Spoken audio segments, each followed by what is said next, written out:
A lot of people aren't going to like this one, but making millions doesn't have to take you decades of hard work. Sure, being a millionaire in your 50s is all right, but being a millionaire when you're younger is far better. Take it from someone who's experienced both. And no, I wasn't born into a rich family. Quite the opposite. The odds were stacked against me. I was a ginger, working-class kid without a penny to his name. So if I can build wealth in a relatively short amount of time, then you can too. This isn't going to be one of those generic videos about investing in index funds and getting rich when you're old and gray. I'm going to be taking you through the actual moments in my life where I uncovered the truth behind building wealth from nothing. From the moment you step foot into school, they try to control your ambition, and one memory that stands out to me was sitting in a lecture theater just like this one. The teacher asked us to write down our dream job, our dream car, and our dream house. I was really excited, so I wrote down business owner, Ferrari, and mansion. She then said, "Life is going to be tough, so I'm going to break the hard news to you now.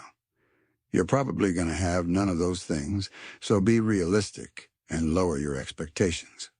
I thought to myself, of course I will. I'll have all of those things. And I've carried that attitude for the whole of my life. If you allow the system to crush your hopes and dreams, you'll never be able to create wealth from nothing. Look, this isn't some fluffy mindset BS. If you can't even believe something is possible, then how on earth are you going to do the work required to become wealthy?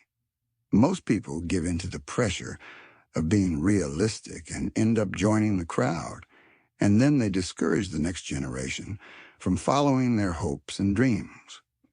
But you can decide to break the cycle just like me in that lecture theater. So if you want to do this, then you firstly need to be very careful about who you listen to. I'm not just referring to those fake gurus on social media. I'm also talking about the people in your life who give their unsolicited advice. While your friends and parents may have good intentions, if they haven't built a large sum of wealth, why would you listen to them when it comes to making money?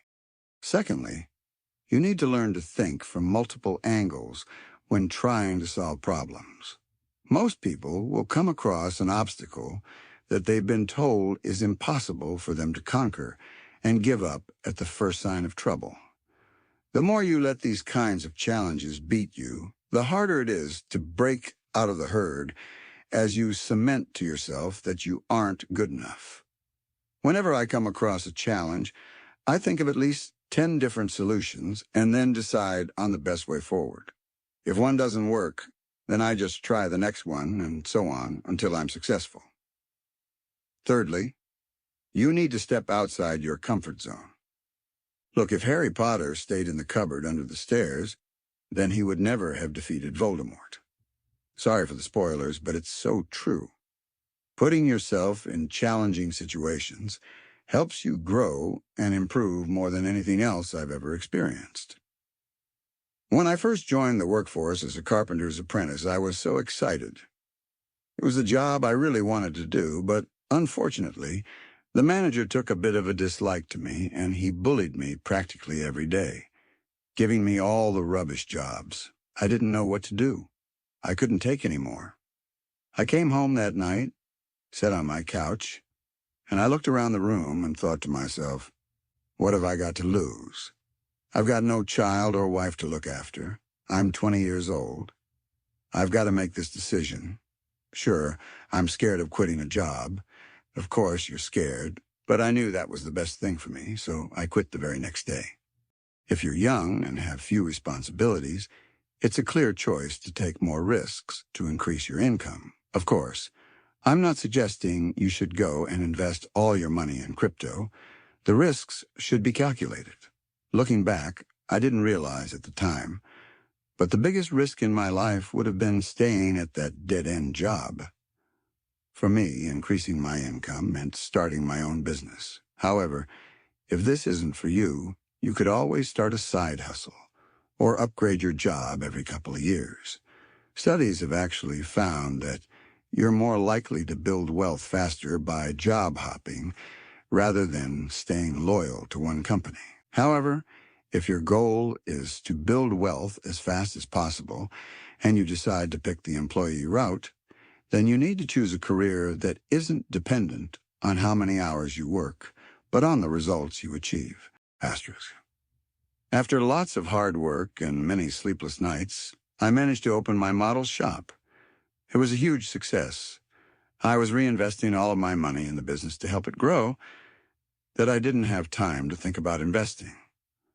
One day, I decided to take on a work experience lad for 2 weeks, and on the first day, all he kept banging on about was stocks and shares, and I thought, what does a 14-year-old know about stocks and shares? Anyway, he mentioned this one particular stock that he said was going to go to the moon. He said, I've got 1,000 pounds, and I'm going to pile it all in because I'm so confident. I thought, well, if he's that confident, I think I'd better have a little go myself. Asterisk. 2 weeks later, I drove into the shop, and I had a chat with that young lad, and I said to him, do you know how much money you've made today? He said, but Mark, I don't make any money. I'm on work experience. I don't get paid. I said, son, you've made 10,000 pounds today because that share we've bought into has pretty much 10x overnight. And I didn't do too bad myself either.